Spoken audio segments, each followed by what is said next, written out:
Bismillahirrahmanirrahim.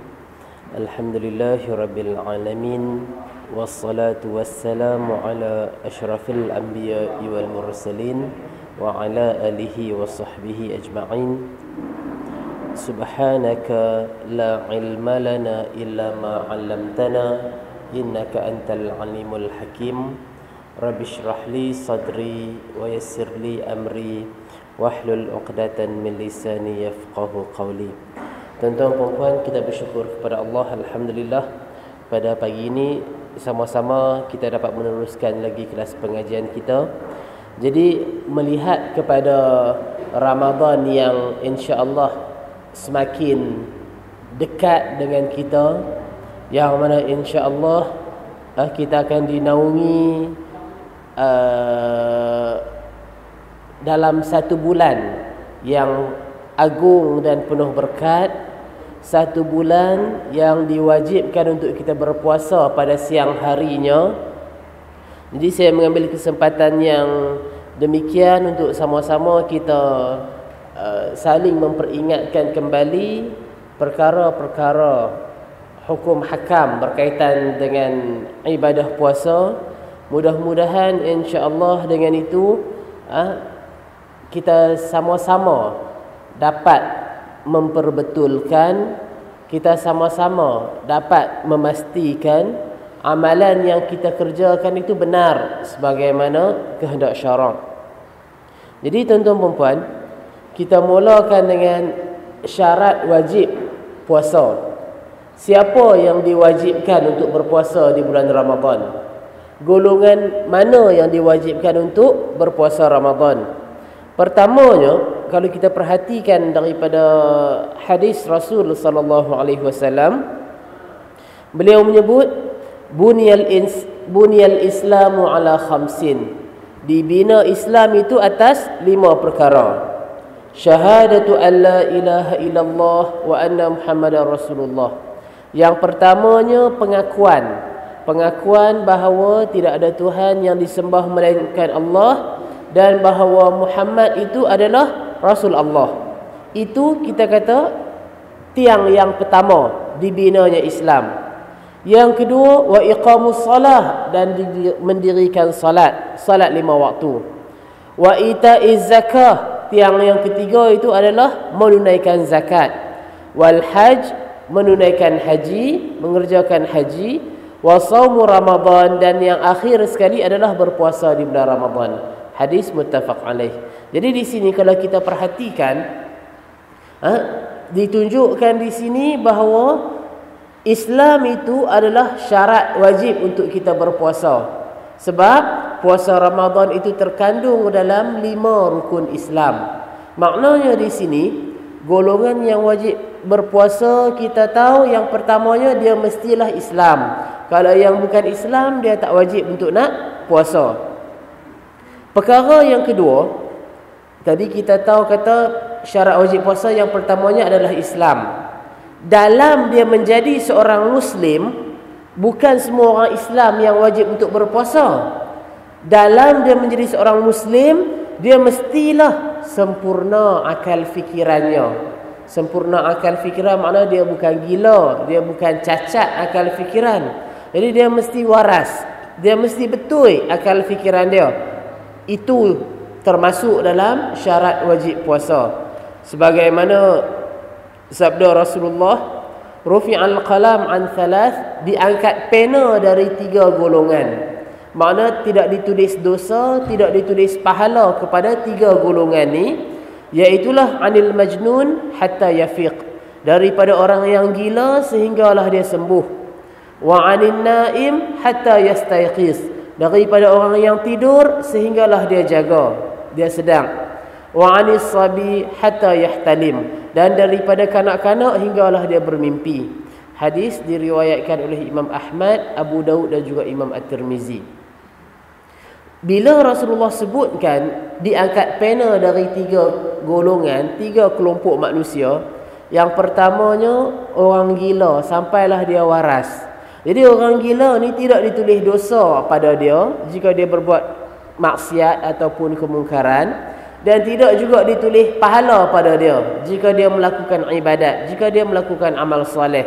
Sebab dia tu gila, kita kata tak betul akal fikiran dia.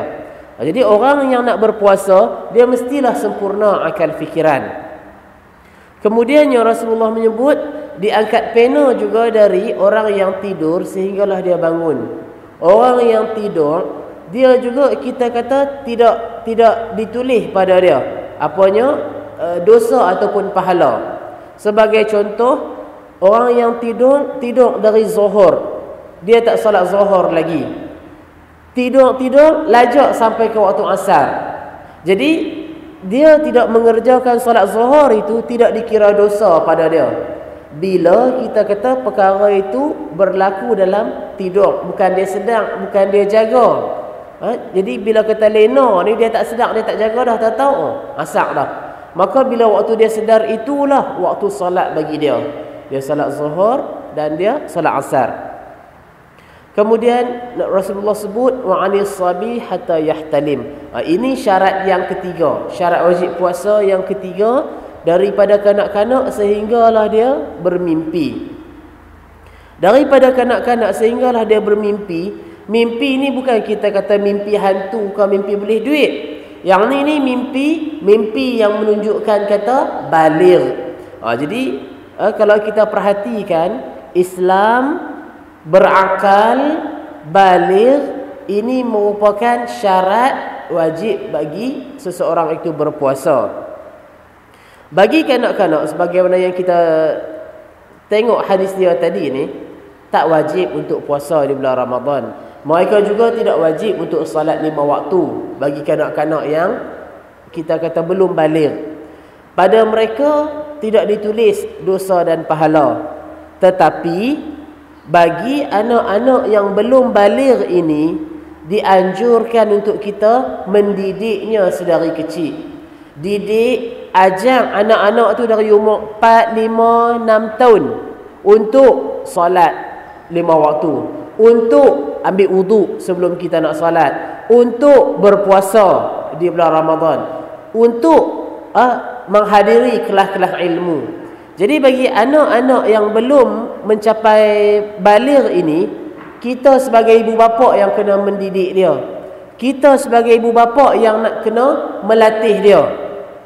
Kalau kita perhatikan daripada Rubai' binti Muawis, dia menceritakan bagaimana sikap Rasulullah dalam sikap sahabat Rasulullah dalam mendidik anak-anak mereka.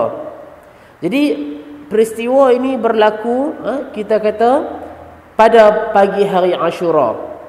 Pada pagi hari Ashura, Rasulullah menghantar utusan-utusan ke kampung-kampung orang Ansar. Nabi nak perintahkan kepada para sahabat, barang siapa yang pada hari itu dia dalam keadaan berpuasa, belum makan, belum minum pada pagi itu, maka hendaklah dia teruskan dengan puasa dia. Dan barang siapa yang pada pagi itu dia dah makan dah sikit, dia dah minum dah sikit, tak apa, hendaklah dia berpuasa pada lebihan harinya, pada kita kata sisa-sisa harinya.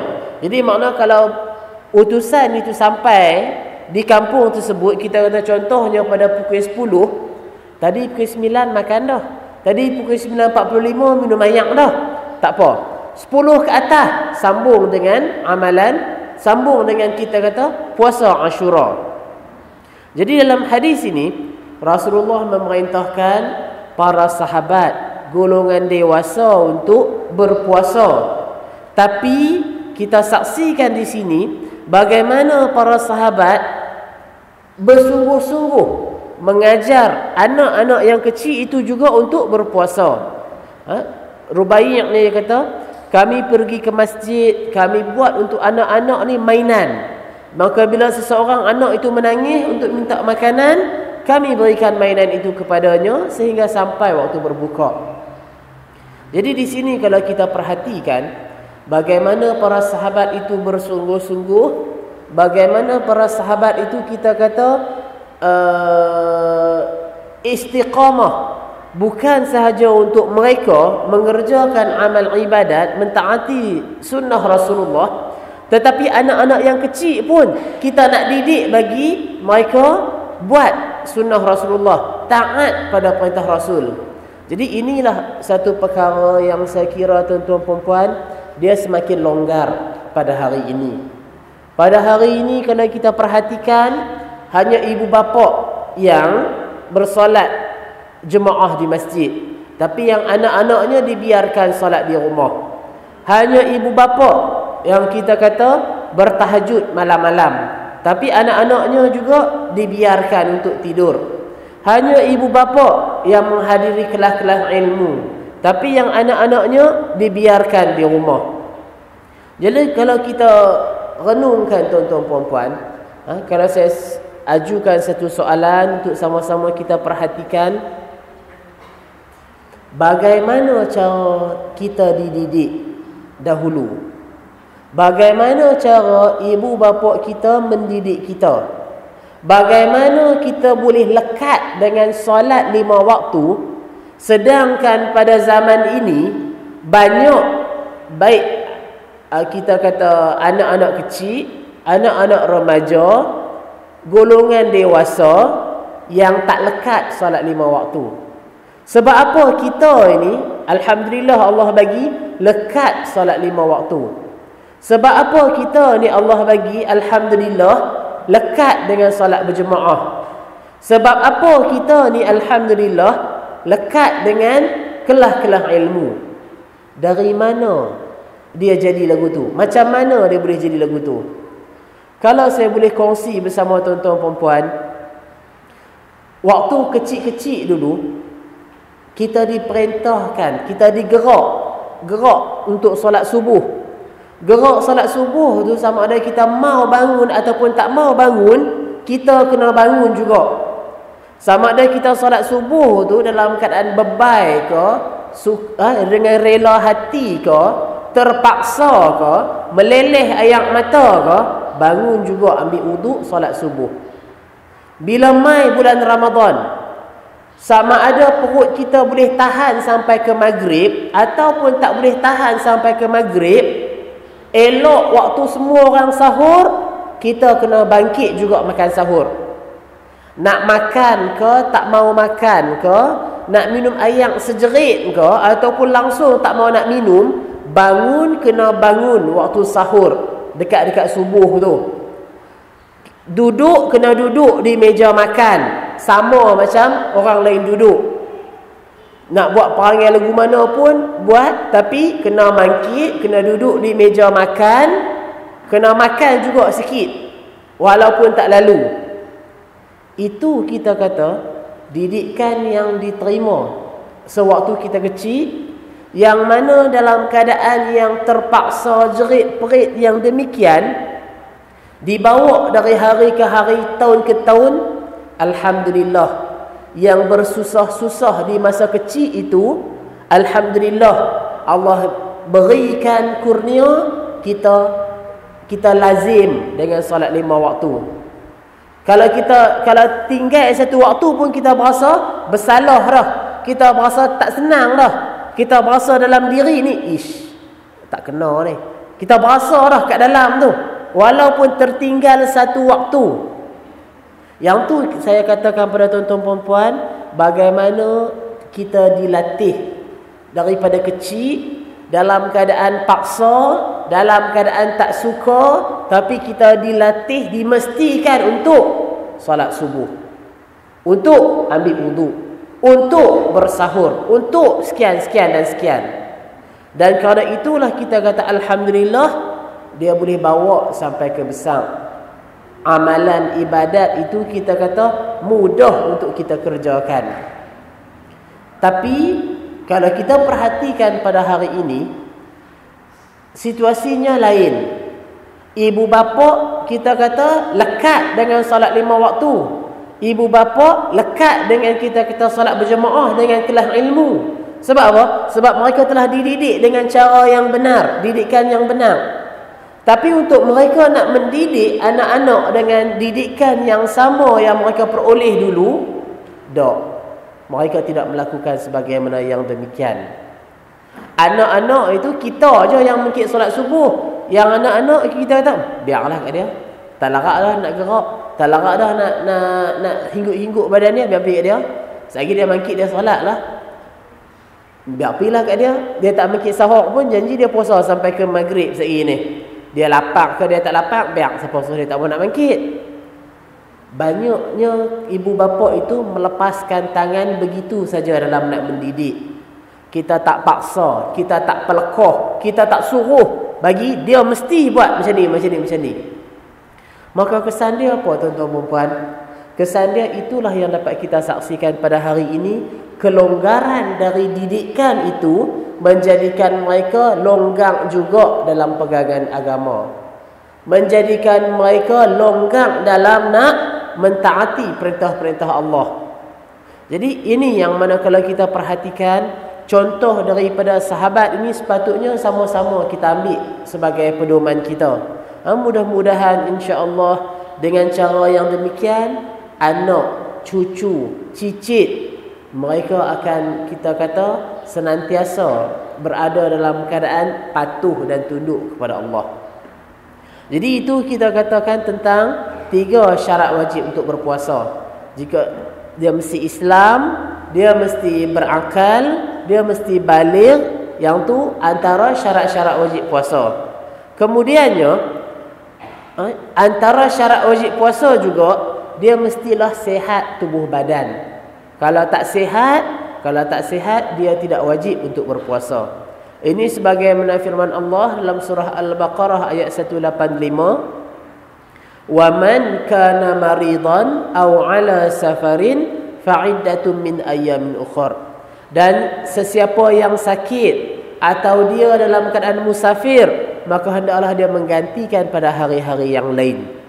Dalam ayat ni Allah sebut sesiapa yang sakit.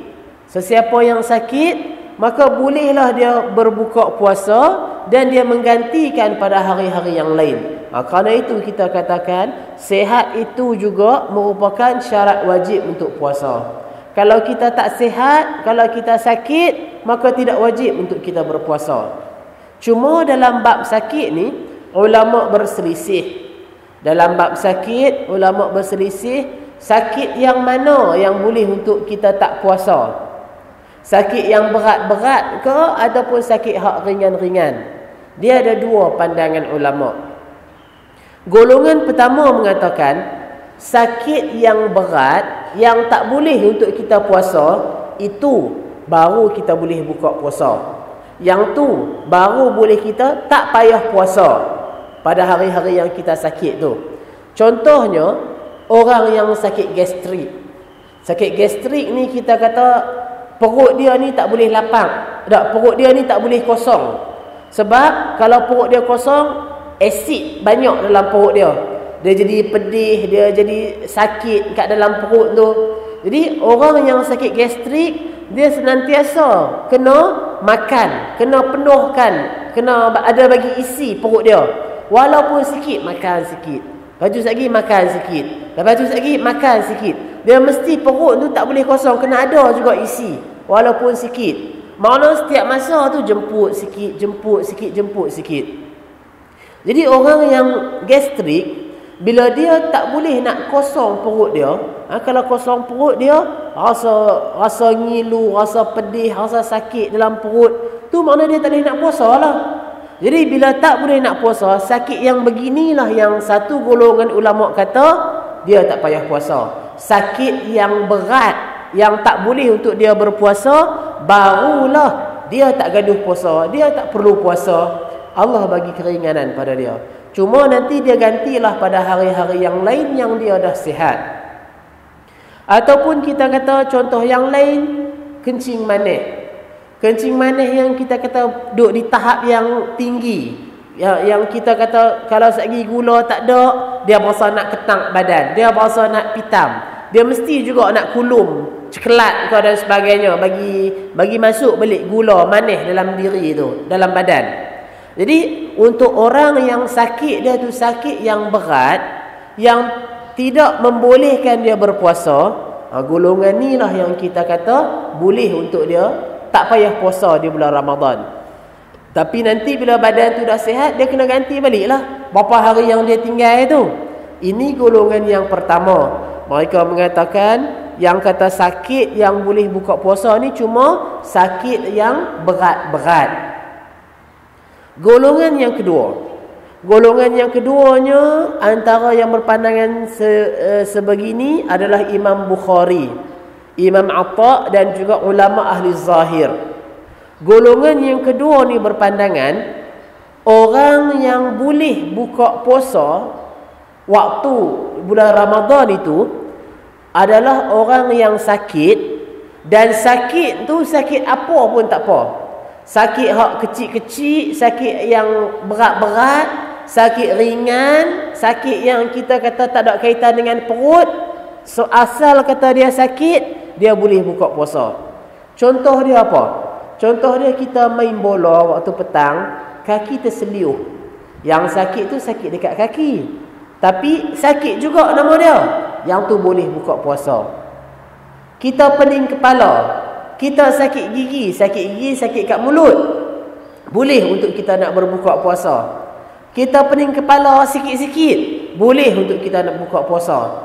Kita naik mutu, kita jatuh mutu, luka kaki, tangan apa semua tu, boleh untuk kita buka puasa. Alasan golongan yang kedua ni, mereka mengatakan apa juga jenis sakit, sakit yang boleh puasa ke, sakit yang tak boleh puasa ke, semua tu masuk dalam sakit. Jadi sama ada sakit yang sikit ataupun sakit yang berat, yang besar, dia masuk dalam umumnya ayat wa man kana maridan aw ala safarin. Sesiapa yang sakit ataupun dia dalam keadaan musafir. Perkataan maridan di sini, perkataan sakit di sini, dia adalah umum. Dia tidak menjelaskan sama ada sakit yang berat ataupun sakit yang ringan. Maka daripada sinilah Imam Bukhari antaranya berpendapat apa juga jenis sakit, sama ada sakit yang berat ataupun sakit yang ringan, dia boleh untuk tidak berpuasa di bulan Ramadan. Tapi tetaplah kita kata nantinya dia kena ganti balik. Jadi ini adalah pecahan pendapat di kalangan ulama tentang perbahasan sakit tu, sakit lagu mana yang boleh buka puasa. Golongan yang pertama kata mesti sakit hak berat yang tak boleh nak puasa baru dia boleh buka puasa. Golongan yang kedua kata sakit apa pun tak apa, sakit gigi, sakit kaki pun tak apa. Tapi tetaplah dua-dua keadaan itu saat ni dia kena ganti balik. Lepas kata bulan Ramadan, dia kena ganti balik. Makna yang sebenar bukanlah ada istimewa tang mana-mana pun. Kalaupun dia sakit yang kecil-kecil, dia buka puasa di bulan Ramadan, tu memang kita kata rukhsah bagi dia. Tapi tetaplah hari yang lain, bulan yang lain, dia kena ganti balik puasa dia. Jadi antara kedua-dua pandangan ulama ini, satu kata sakit yang ringan, satu kata sakit yang berat yang boleh buka puasa. Yang mana pandangan yang kita kata untuk kita nak ambil sebagai pedoman?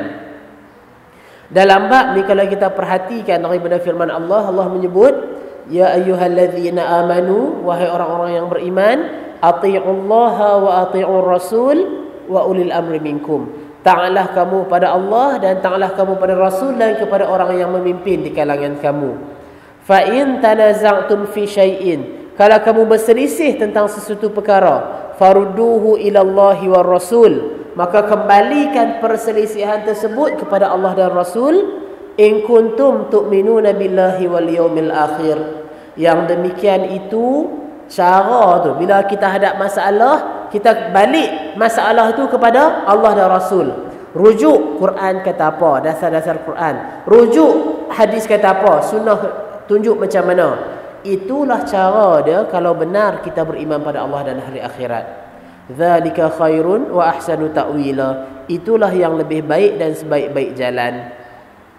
Jadi di sini kalau kita perhatikan, Allah menyebut kalau kita selisih, berbalah, tak sependapat, berbeza pendapat dalam suatu perkara, kita kena kembalikan masalah tersebut kepada Allah dan Rasul. Makna dia kita rujuk Al-Quran. Apa dia yang Quran cerita dalam bab ni? Kita rujuk daripada hadis Rasul. Apa yang Nabi cerita dalam bab ni? Dalam bab sakit boleh buka puasa, Quran cerita apa? Quran cuma cerita ayat yang ringkas yang kita baca tadi je. Wa man kana maridan aw ala safarin fa'idatun min ayamin ukhra. Kalau kamu sakit, kamu dalam keadaan musafir, gantilah puasa tu pada hari-hari yang lain. Quran cerita macam tu je. Perkataan maridan di situ, perkataan sakit di situ tu tidak menjelaskan sakit yang berat ke sakit yang ringan. Tak cerita. Umum kata sakit. Pasal itu Imam Bukhari kata sakit apa pun tak apa boleh buka puasa. Maka bila dalam Quran dia ada setakat tu je, kita rujuk pula kepada hadis Rasulullah. Ada apa cerita dalam hadis untuk kita dapat ambil pedoman dalam bab ni? Kalau kita perhati daripada Hamzah Al-Aslami, dia kata, "Ya Rasulullah, ajidu minni quwwatan 'ala as-sawm fi as-safar, fa hal 'alayya junah?" Hamzah ni dia tanya Nabi, "Wahai Rasulullah, aku ni kuat untuk puasa waktu bermusafir. Dosa tak kalau aku nak puasa?" Hamzah ni dia nak bermusafir di bulan Ramadan, dan bila dia bermusafir tu dia kuat untuk nak puasa. Dia tak ada masalah apa, perut tahan, badan kuat, dia boleh puasa walaupun kita musafir. Maka dia tanya Nabi, dosa tak kalau nak puasa juga waktu bulan Ramadan ni, waktu dia musafir? Maka Nabi kata, hiya rukhsatun minallahi ta'ala. Berbuka puasa waktu musafir itu adalah rukhsah, keringanan daripada Allah. Faman akhadha biha fahasan. Sesiapa yang menerima keringanan daripada Allah, itu adalah baik. Maknanya kalau kita musafir, kita daripada Perlis kita nak pergi Kuala Lumpur contohnya, nak ambil anak, tiket bas habis dah, nak ambil anak di Kuala Lumpur, nak balik mai Perlis balik. Selalunya bagi kita masyarakat Melayu Islam, kita kalau kita musafir pun, kita bab puasa ni memang kita jaga sungguh. Kita memang kalau boleh tak buka puasa, kita memang tak buka. Kita memang nak puasa di bulan Ramadan, sebab Ramadan bukan mai tiap-tiap bulan, Ramadan mai 1 bulan saja. Jadi kita ni kita ambil, kalau kata boleh puasa, tak ada masalah apa, kita akan puasa di bulan Ramadan. Jadi sahabat ni dia juga nak bermusafir di bulan Ramadan. Dia tanya Rasulullah, dosa tak kalau nak puasa juga di bulan Ramadan? Nabi kata, itu adalah satu rukhsah daripada Allah. Siapa yang menerima rukhsah Allah, itu adalah baik. Maknanya bila dia puasa, lalu dia menerima rukhsah daripada Allah, dia berbuka waktu dia musafir, itu baik untuk dia, bagus, tak ada masalah apa. Wa man ahabba an yasum fala junaha alaih. Tapi siapa yang dia nak puasa, tak ada dosa apa bagi dia. Hadis sahih diriwayatkan oleh Imam Muslim. Jadi di sini kalau kita perhatikan, dalam hadis ni dia tak cerita pun tentang sakit. Kita nak tengok hadis ni tentang bab sakit. Sakit hak berat ke, sakit hak kecil, lagu mana yang boleh buka puasa? Dalam hadis ni yang kita baca ni cerita tentang musafir. Musafir dia satu kategori dengan bab sakit juga. Sebab Allah sebut, wa man kana maridan aw ala safarin. Sesiapa yang bermusafir atau sesiapa yang sakit atau dia dalam keadaan musafir. Allah letak dalam satu kategori, satu ayat ni nak menunjukkan kata kita kata masuk dalam kategori yang sama. Jadi bila dia Hamzah Al-Aslami ni, dia dalam keadaan musafir, dia nak puasa juga. Dia boleh puasa, dia tak ada masalah nak puasa. Maka dia tanya Rasulullah, dosa tak kalau dia puasa? Nabi kata, siapa yang berbuka puasa waktu musafir, makna dia menerima kelonggaran daripada Allah. Tapi sesiapa yang berpuasa, dia tu tak ada dosa apa bagi dia.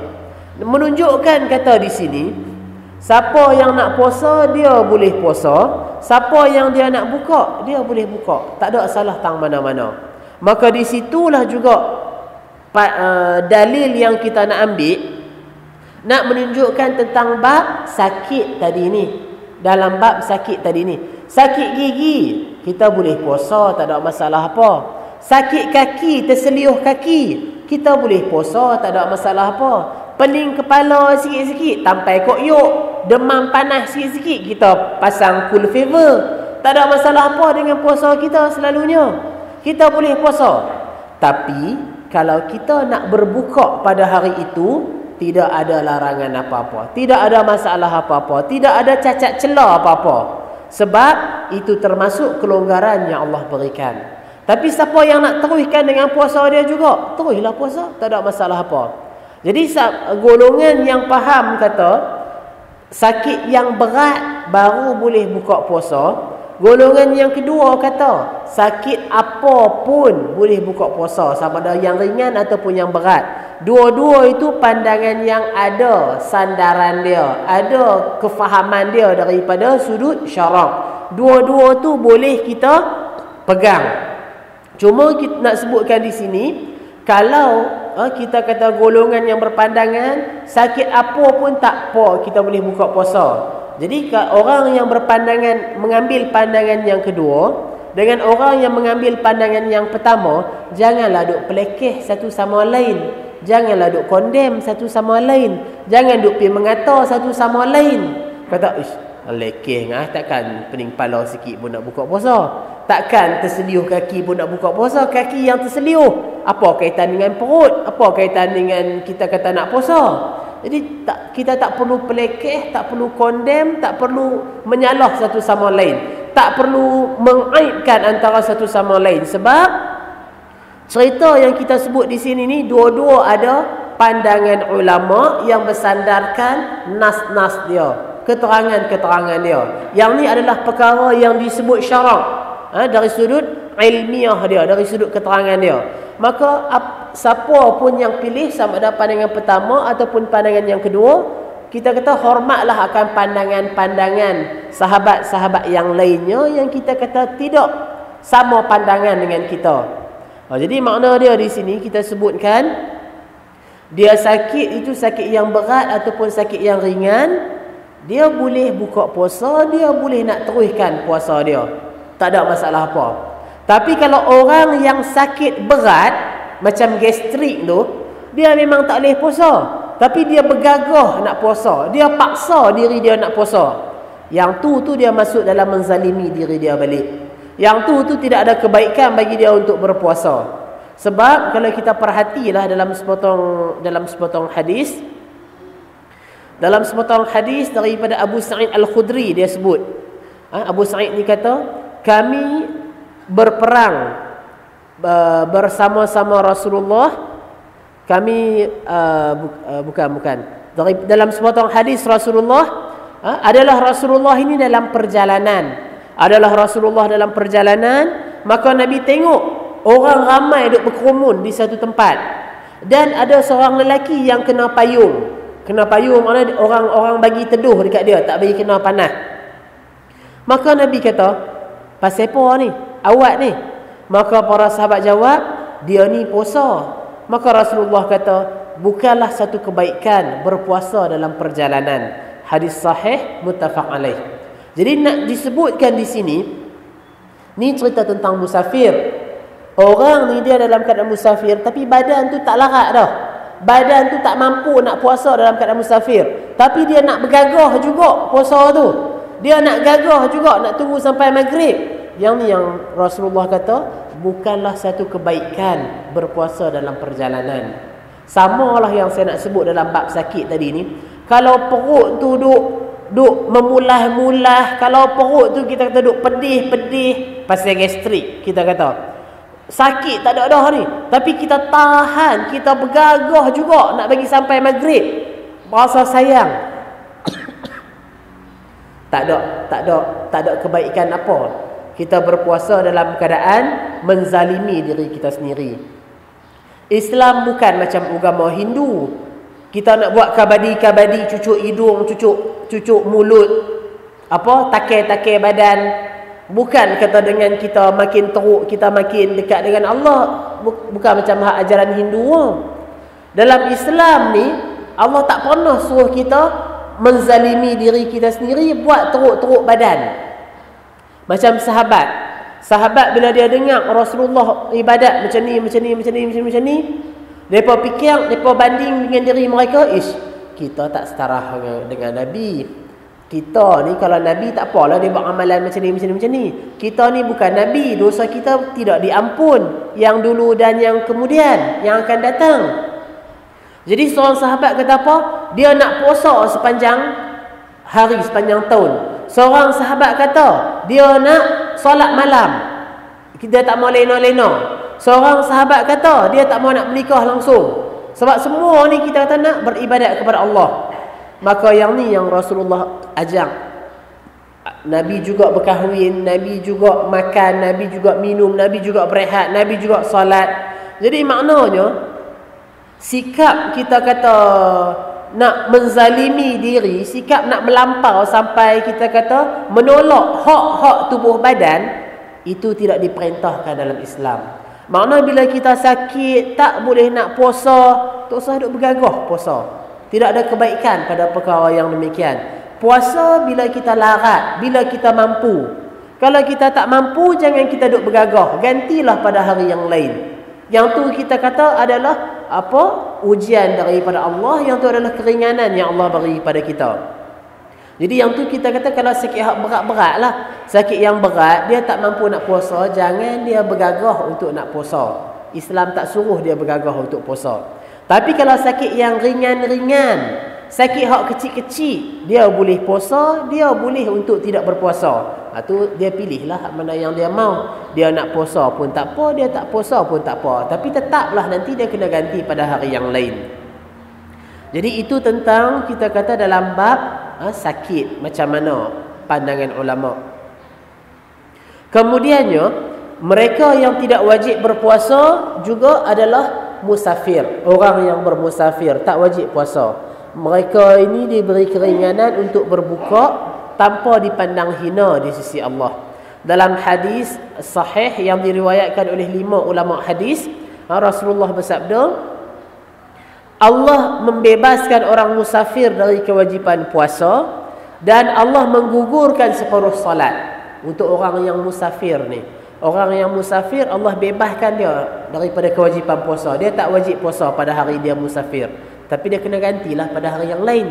Dan untuk musafir ini juga Allah gugurkan separuh salat. Salat yang 4 rakaat, Zuhur, Asar, Isya. Dari 4 rakaat kita boleh buat 2 rakaat. Tu makna Allah gugurkan separuh salat.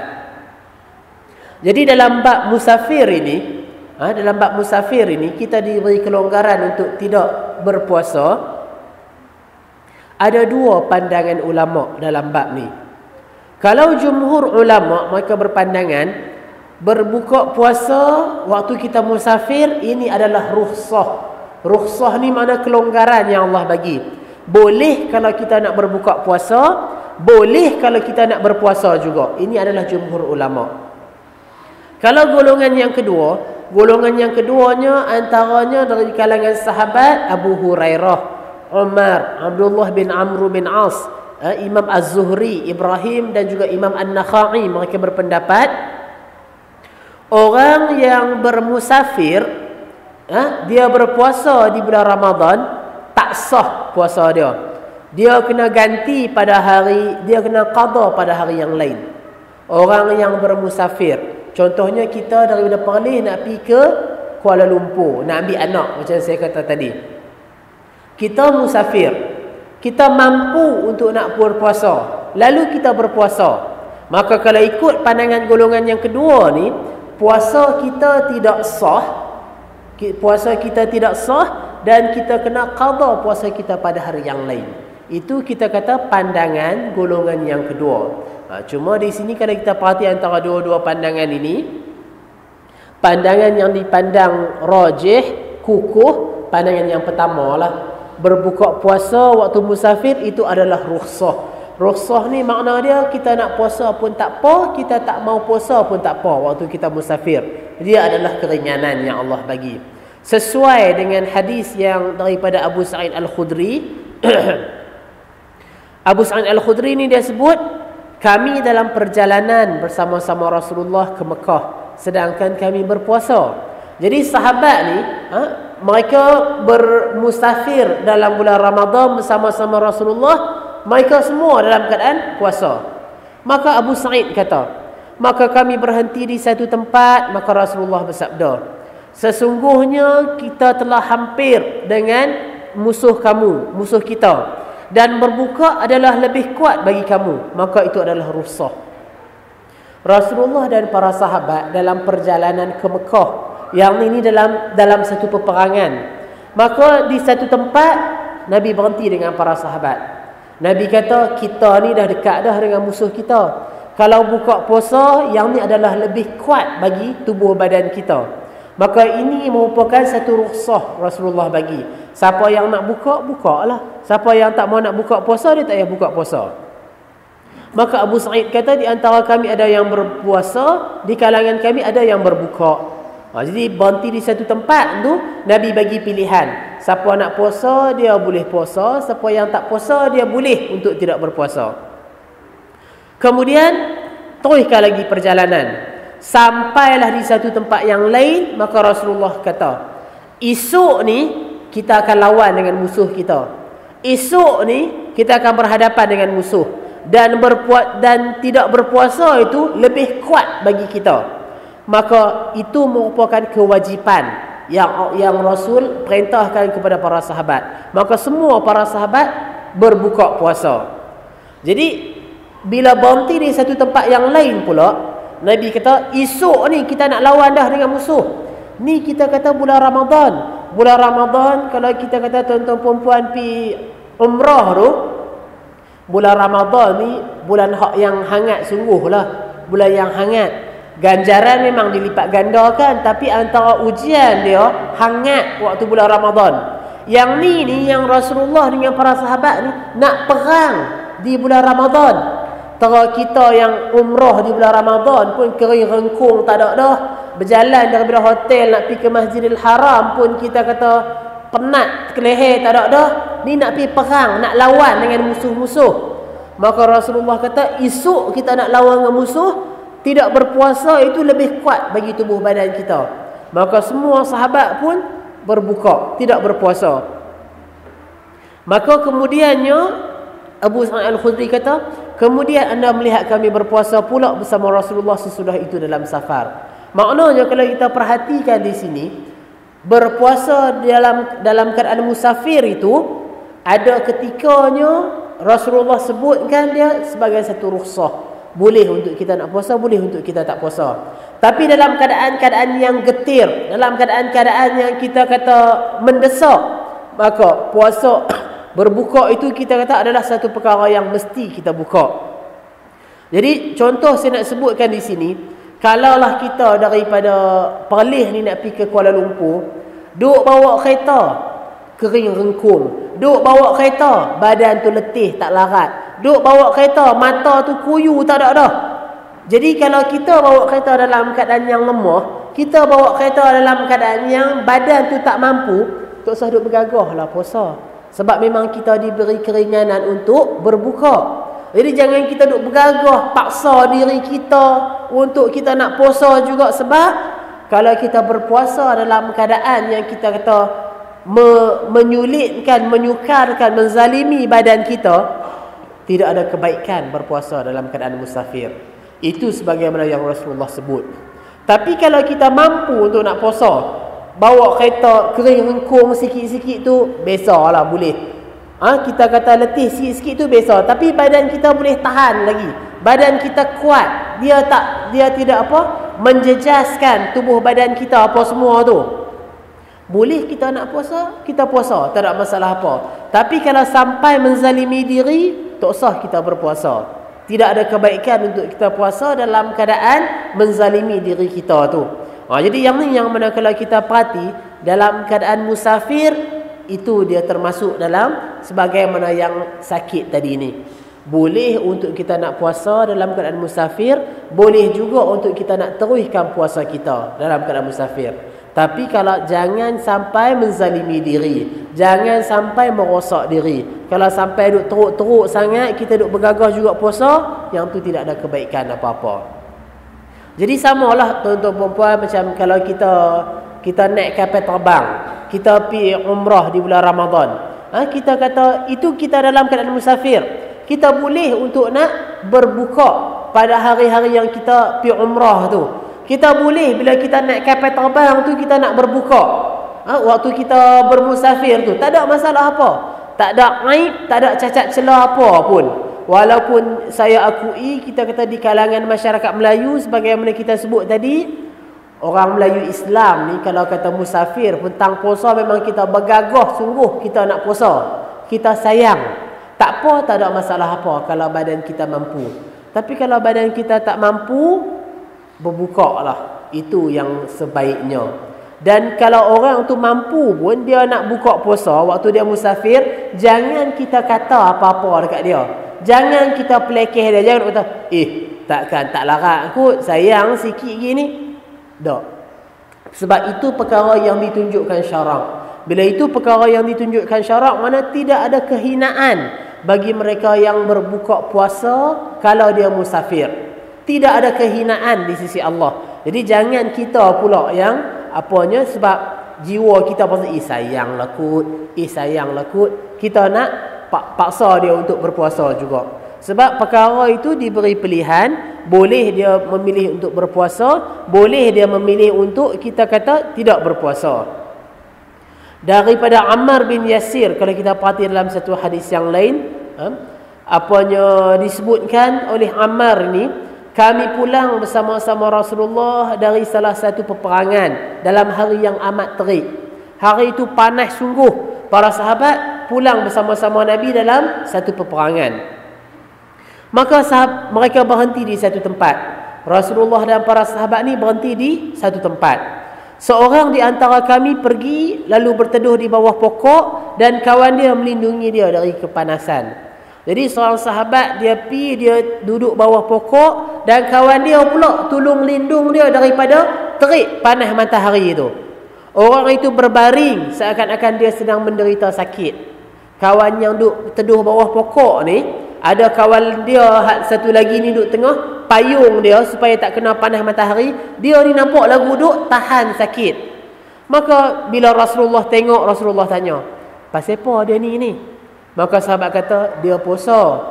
Maka Rasulullah kata, tiada kebajikan kamu berpuasa dalam safar. Hendaklah kamu mengambil keringanan yang telah diberikan Allah, terimalah keringanan itu.